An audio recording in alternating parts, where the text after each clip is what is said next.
morning. A lot of you stuck here on Earth with me. I am on one of my favorite escape routes from Connecticut, Route 179, out of Collinsville.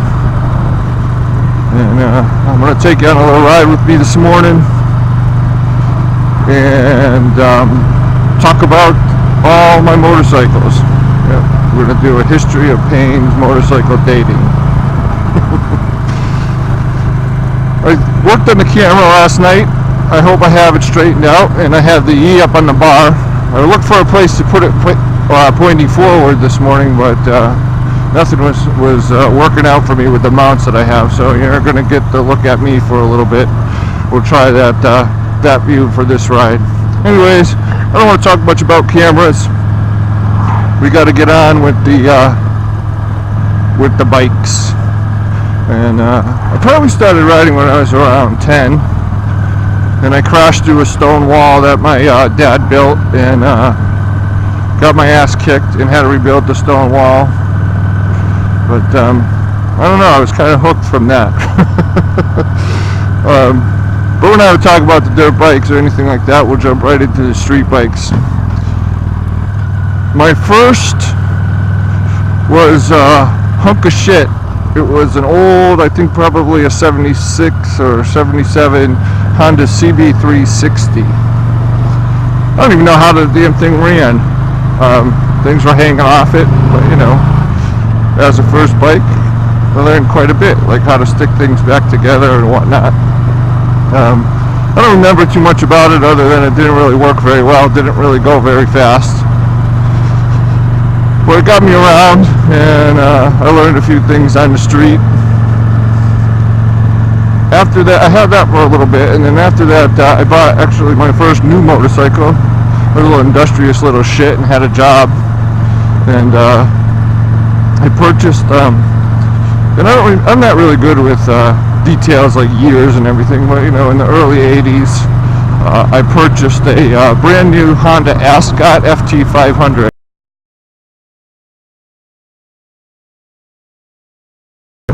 What a cool little bike that thing was. It was based on the Honda XL 500 single engine. Yeah, it was a thumper. And the FT, I believe, stood for fast or flat track. So it kind of had a cool little style to it back then. And I actually rode that bike quite a bit. I don't believe I even had a car. And I remember driving it in a few snowstorms. You can only do that when you're stupid and 16 or something.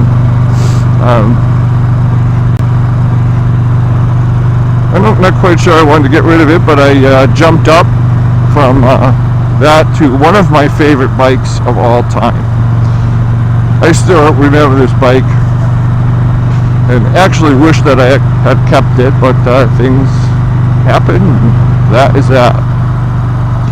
I purchased another brand new bike, and it was on a St. Patrick's Day. I remember picking it up and driving it to the parade, and I don't think I took my eyes off it to see what was going on, but it was a Honda Nighthawk 700S in the blue and black.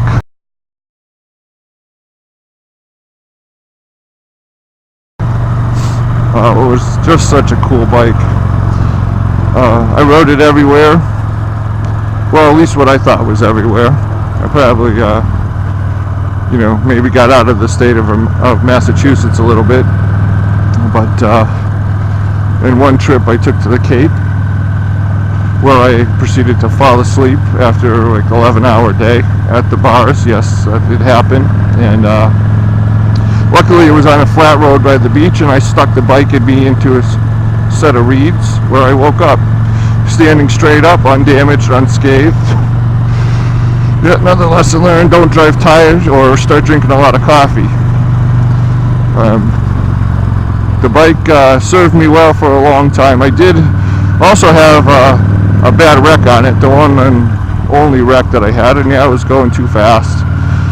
It was quite a quick bike. I had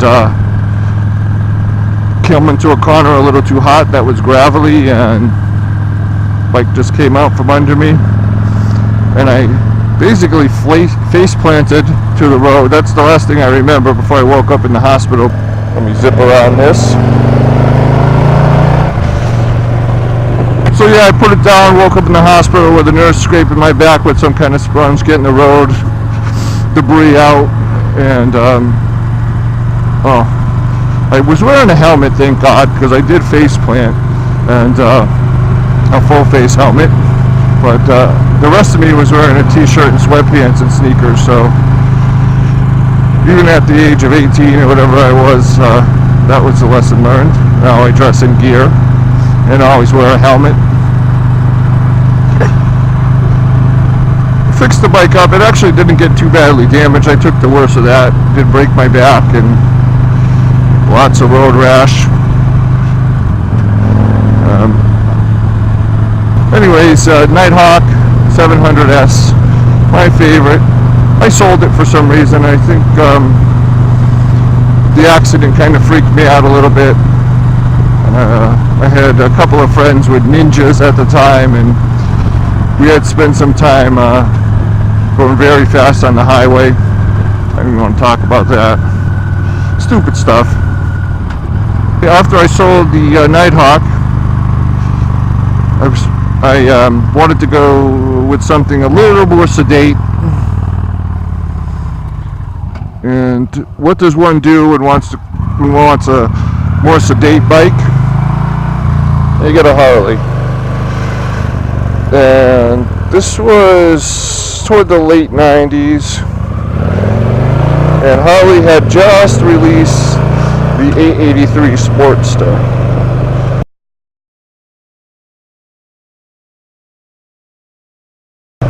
And it's what I could afford. It's what I went for. And it was a rough machine. I was used to comfort and power and smoothness, and it was none of that. Those early Sportsters were rough. Well, it was a motorcycle, you know, so I rode it around a bit. I started getting away from my friends that were riding like a bunch of nuts. And I didn't really get into the Harley culture, so just used it for errands and whatnot. I had the bike for a couple of years. I do remember it having like incredible vibrations on the highway. They were rigid-mounted engines, and it would buzz me to numb in no time on the highway. It just didn't do anything very well. It was very uncomfortable, but I did keep it because it just kept me in motorcycles until sometime in the 90s, and I sold it off. Had more interest had turned to boating and computers. I was building like gaming systems and whatnot. Kind of played with that for a few years until the end of the 90s when I purchased a brand new VMAX.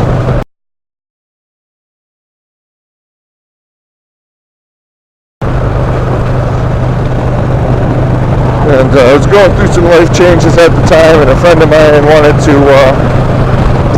start riding again, and we were going to do this and that. I don't know, I sat on the VMAX at the dealership, and I liked it.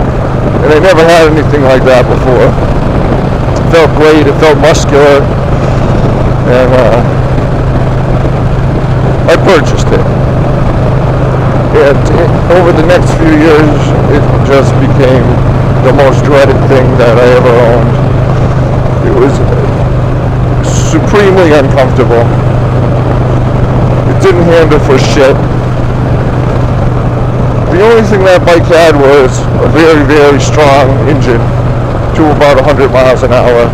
And it was just not aerodynamically designed, and it was quite unstable. It would pull what I call the death wobble out of nowhere. The bars would just start shaking violently. Yes, upwards of 100 miles an hour. That was a pucker, and it didn't do it all the time. It just did it when it hit the right set of circumstances, which God only knows what that was. tried to take it on a few rides up to my parents in Vermont and whatnot, and I could barely make it 50 miles without being in agony from the seat. And it also got about 20 to 25 miles to the gallon, and it held 4 gallons. And the tank, the fill was between the seats, so I had to take everything off if I was carrying any luggage, flip the seat forward and fill it there. And on any long trips, I was up in Vermont, and I don't know how I didn't run out of gas. It must have been on fumes, because I found a little station somewhere in the middle of nowhere that thank God was open, and I think it's stuck in the sticks, pushing that thing. I just hated it. You know, I had a friend that loved it, as I said in the other video. He was drooling over that thing, and I told him all about it. Didn't make any secrets, but he wanted it. So I had moved to Connecticut. The friend that was supposed to get a bike with me never ended up doing it, so I didn't really have a lot of people to ride with. I wasn't into the forums or anything back then, so. And we're starting a new family, so I sold it, and that was in about 2000, let's see, 1-ish, 2-ish, and I did not have another bike until 2011, when a friend of mine came over with his beautiful Sportster, and my wife and I were sitting on the porch, and she looks at me and she says, "You want to get another one, don't you?" And I said, "No, not really. It's been a long time. I'm not really that interested, but I'll go look." So that was a Saturday. Sunday, I went to the local Harley dealership, which is about 2 miles from my house, and even though I didn't really want a motorcycle, I left with a beautiful Fat Bob.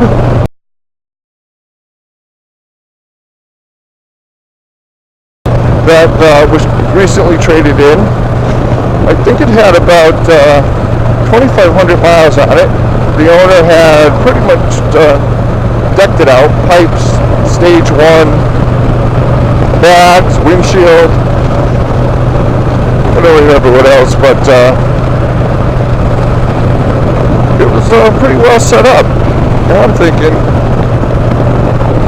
I got a bike for me. So I did come over, I bought it that day, and I had that bike for about a year, and you know, it started to fire again, and I don't know, being older at the time, and having more means and friends that were actually riding, I got hooked, and I got the fire lit for motorcycles more than I ever had. And I started expanding the ride. However, my wife and I took it on a couple long weekends up into New York and whatnot, and both of us were just terribly uncomfortable. Plus, the bike was very loud. Those Vansenheim radius pipes were obnoxious. And it was a little bit of a chore to ride. I know a lot of you tour on Dynas and whatnot, but that bike was just uncomfortable for me. So I went looking at the bigger Harley touring bikes, and I really didn't want to spend the money on it, and I ended up purchasing a switchback a year later, a Harley switchback.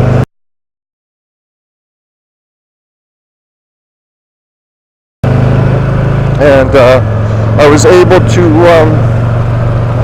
make this bike a little bit more comfortable. I had a Mustang vintage seat on it, vintage touring seat. I put the Memphis Shades Batwing on her, and a Vance and Hines pipe that was a little quieter. But about this time, I started doing the tours. And going out for days, a week. Yeah, it just, I'm 6 feet, about 235 pounds. And, it just didn't fit me. I never was 100% comfortable on it. And it just seemed little. Of course, I always got a lot of ribbing from my buddies about the purses that the Switchback had for bags, and they were kind of small. Luggage was not great with it, luggage capacity. And I came across this Vic. And I actually wasn't in the market for another bike. The Switchback was doing all right. My wife definitely didn't want me in the market for a new bike. But I thought I'd take a little ride out to the dealership that had this one on hand. I saw it advertised on Craigslist through the dealer, I believe. It just looked good. It had 6,000 miles and they had a great price on it. And I heard all about the victories and how comfortable they are and whatnot. So I went there. And I didn't really think that we could do anything with it. I really didn't think anything was going to happen. But I have to give credit to the dealership. They, at first I test rode it and I was very impressed. It was the most comfortable motorcycle I had ever ridden. And it handled fantastically. I knew it needed a little bit of this and a little bit of that, but what bike doesn't? Didn't seem like much at the time. And for ha-has, I started talking numbers with them, not thinking they would be able to do anything. Well, they were able to shave a year off my payments, those Harley loans, and the yearly cost only went, the monthly cost only went up by about 25 bucks. I really can't say no deal.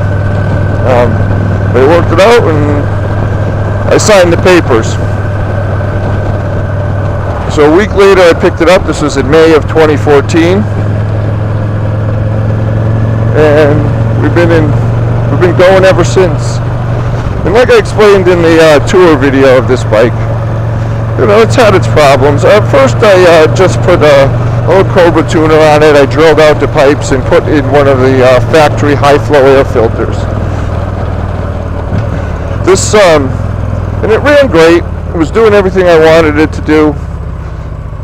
It was comfortable. I was taking it everywhere. The bags are enormous. I had tons and tons of space. And even though my wife wouldn't talk to me for a week, she finally came around. And when she did come around, she said, "This is the most comfortable motorcycle I've ever been on. Don't ever get rid of it, or this time you will be dead." And I had no intentions of getting rid of it. That is until the next year that I had it in 2015, where I purchased the Stage 1 kit for these, which most people do an adjustable timing wheel. I'm just going to cut to the chase on this. The timing on this, the timing advance on this bike did not go well. As soon as I put it in, and I wasn't quite sure what the problem was because, I had added the timing wheel. I had also added some buffeting control, and it turned the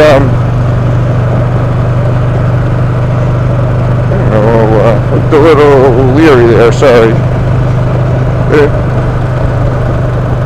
It turned the bike into a furnace.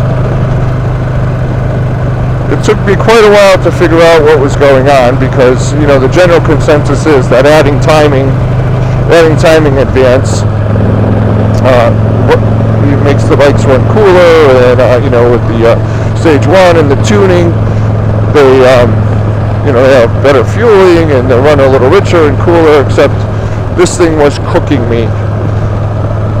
and I would take off the wind control, the buffeting control that I put on, and try this and try that, and nothing was working.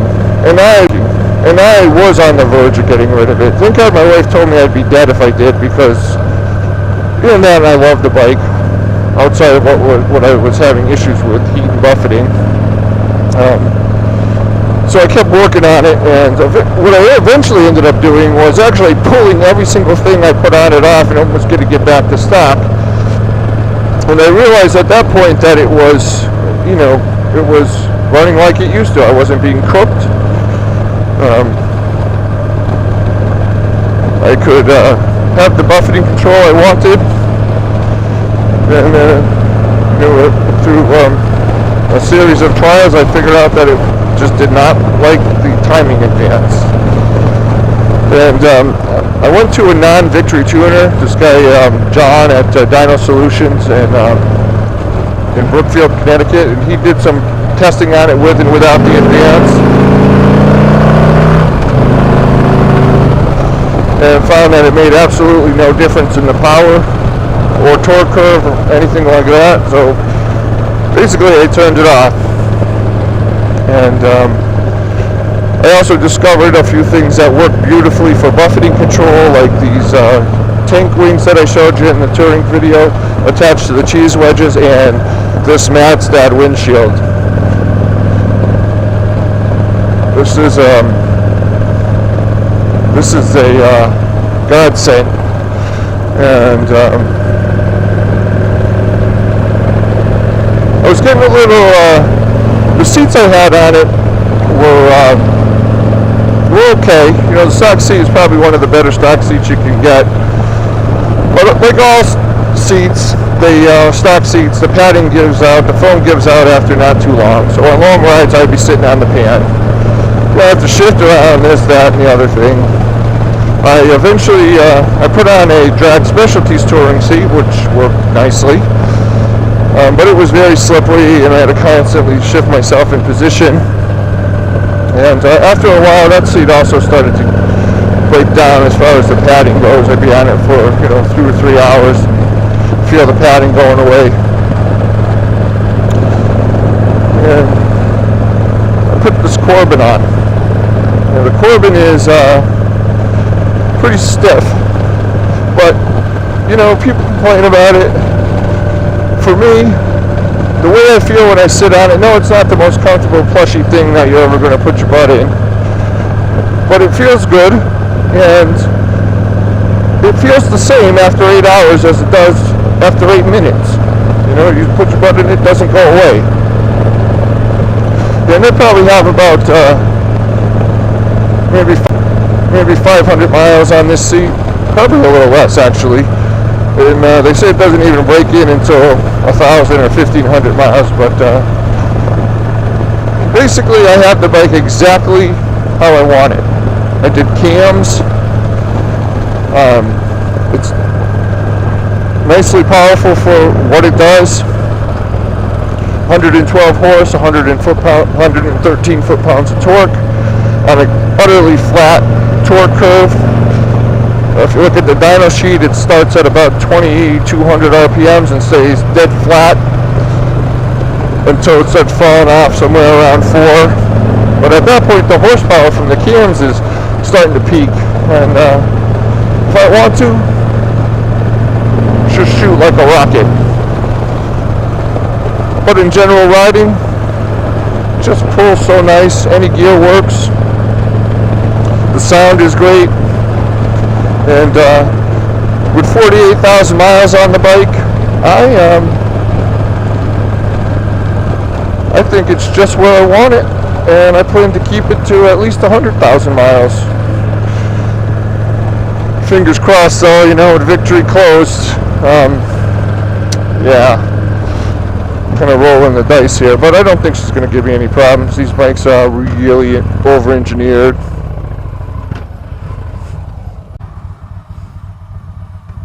Okay, we hit the town of Southwick, Mass, right on 10202, and I want to show you a little something here.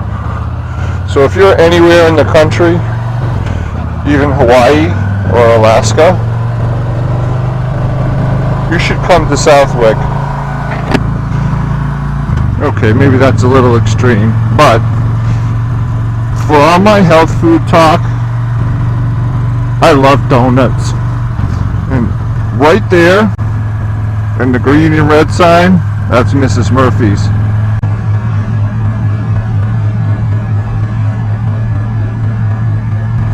That's the best donuts in the world, bar none. They still make them the old-fashioned way. Shit, the place doesn't even take credit cards. You better come with a few bucks. And don't pass up the chocolate glazed. Don't ask me how I didn't stop.